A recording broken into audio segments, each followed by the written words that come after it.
Well, hello again, and welcome to the Strategy Room interview series. I'm your host, Pete Lawson. Today, I'm joined by Mike Martin, a dynamic focal point coach. Been in the game there for one and a half years, but it brings a science to coaching.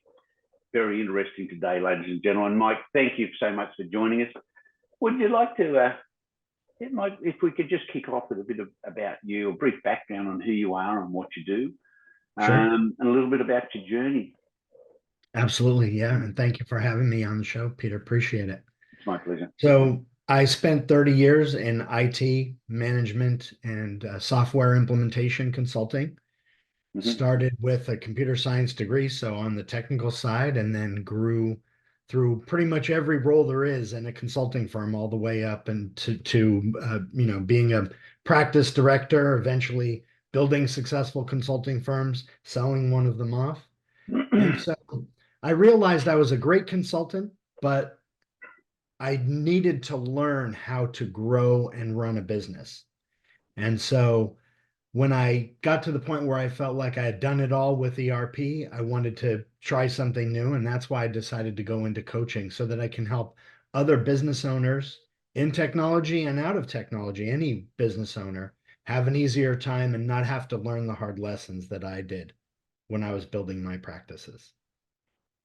That's excellent. A great attitude, Mike.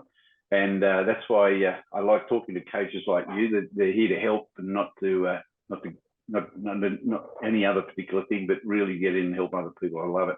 So in your coaching business, then, Mike, we've learned how what story that we've learned how you got inspired to become a coach. But how do you find success in your coaching practice?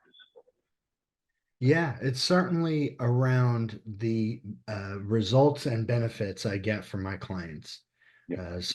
I had a client recently where they typically had a seasonal dip of 30% loss revenue seasonally. So they were prepared for this year over year. Over the summer, we go a 30% dip. And with my help, we were actually able to grow revenue by 5% during that time. So it was really a 35% turnaround that we did for them. And it was amazing. The client really benefited and they were, got excellent results. And so getting the results like that is really how I measure success. The more impact I can make, that, as we say at Focal Point, we're the pebble on the pond, drop that ripple, help my client, which helps their family, which helps their community, and it spreads out and out. Right. Mike, I mentioned before when we had a bit of a chat, I've got a lot of coaches that come on board and looking to start in the coaching business, and somebody inspirational like yourself would be great to answer this question. So what's the biggest challenge you faced when starting your coaching business, and how did you overcome that? Yeah. Excuse me.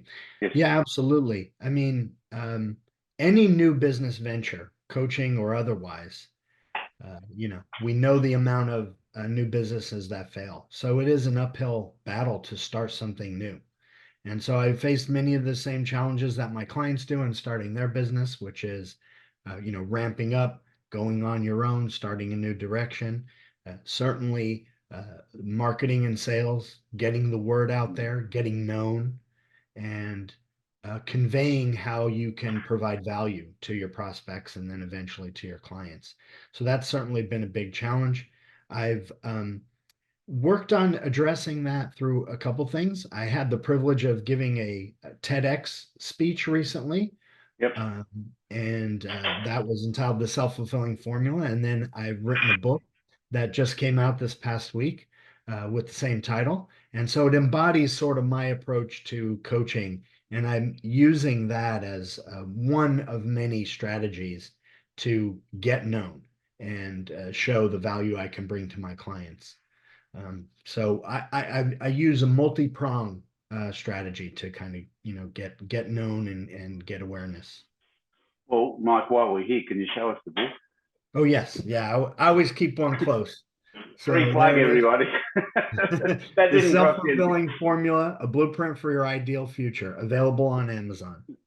Fantastic, Mike. You got to get the plug in. That's okay, but just $20 in the till. No worries at all. Right, right. Mike, I'm going to go back to another another pain point here. In your experience, what's the hardest part about being a coach? Now, and how do you navigate that? Now, I know you've been a consultant for many years. So what are you finding to be the hardest part about getting, basically transitioning from a consultant to a coach? Sure. Yeah. Yeah. And I have a coach myself who mentors me. And so we've talked about this a lot. And, I'm in my consulting career, I've worked with very large enterprises, Fortune 500, Fortune 1000. And so now as a coach, I see all types of companies, not just the large corporations that I'm used to. And so I think it's been a bit of an adjustment to put it simply, speak more plainly, more direct, cut to the chase, and frame things in terms of real world results, like money in your pocket, not actualized profits over X time period and EBITDA and all that, right? More time with your family has become more important as I deal with on a more and more personal level in coaching. That's a great answer. So just in relation to your experience you've had so far, what's the most important lesson that you've learned from your clients? Yeah, there's a lot of lessons. I don't know if it's the most important, but certainly, um, and it's both been from my clients and my own experience that it's okay. First of all, we're operating without a net, right? We own our companies, right? It's my company now. Yes, I have Focal Point behind me, but my success hinges on the actions I take, the approach, and how effective I am every single day. And that's very true for my clients because I'm dealing with CEOs and business owners who have that responsibility as well. So you have to be uh, intentional and smart about the way you spend your time and the things that you focus on that really produce results. So the more you focus on what you're great at, your zone of genius, so to speak, and the more that you focus those things on the things that really matter for your business, that really make a difference, whether you're going to make it or not, the better.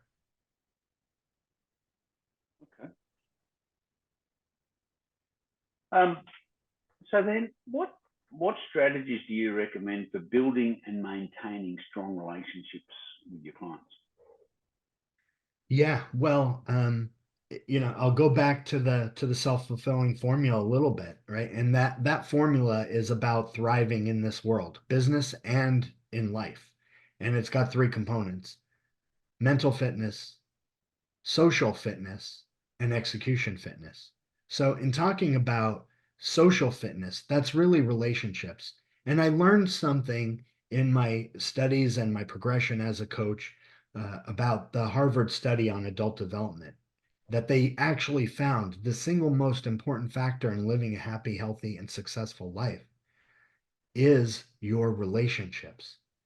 And I look at those in two ways: the significant relationships that sustain us and make us move forward every day, whether that's a significant other, spouse, partner, our children, our family, our loved ones and friends, communities and groups we care about. But then there's also those people that help us along the way, because we can't do this alone. Even if you are a solo owner or a solo entrepreneur, you can't do it alone. You need partners, you need mentors, you need clients, and more. And so having genuine relationships there and not approaching those relationships as a what's in it for me, but from a service. How can I provide value to you? And how can we have a mutually beneficial relationship that's genuine? And ideally, you have a big overlap between those significant and the helpful relationships in your life. Yeah. Mike, you mentioned that coming from consulting, with large corporations, now dealing with small business owners, and you mentioned one big factor there was when you're dealing with small business owners, it's about quality of life. Mm-hmm. So in your view, what's the key to creating a lasting impact on the lives of your clients? Yeah. Well, there how we earn our living is critical. You know, the honor in not only having a job, but creating your own company, your own offering, your own thing. And doing that in a way that doesn't sacrifice time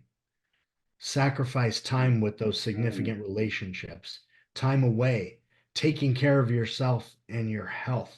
Because without health, you can't hustle. So you need that. And so it's really about being able to help those entrepreneurs do all of that, make their living, earn their way, and live a truly successful life that includes away from work, their family, and thriving, like we talked about with those relationships. Okay. Well, Mike, thanks so much for coming on today. I really appreciate your insights on your entrepreneurial journey, and I'm sure the audience is making plenty of notes today. It was great to have you come on board. I certainly made plenty of notes myself, to be quite honest. Okay, so thank you, Peter. I appreciate it. oh, mate, I appreciate you and your time, Mike. I really do. So for all those watching, good morning, good evening, good afternoon, wherever you are in the world. Thanks for coming on board today to the Strategy Room. And I'm looking forward to seeing you in the next episode. So see you on the other side.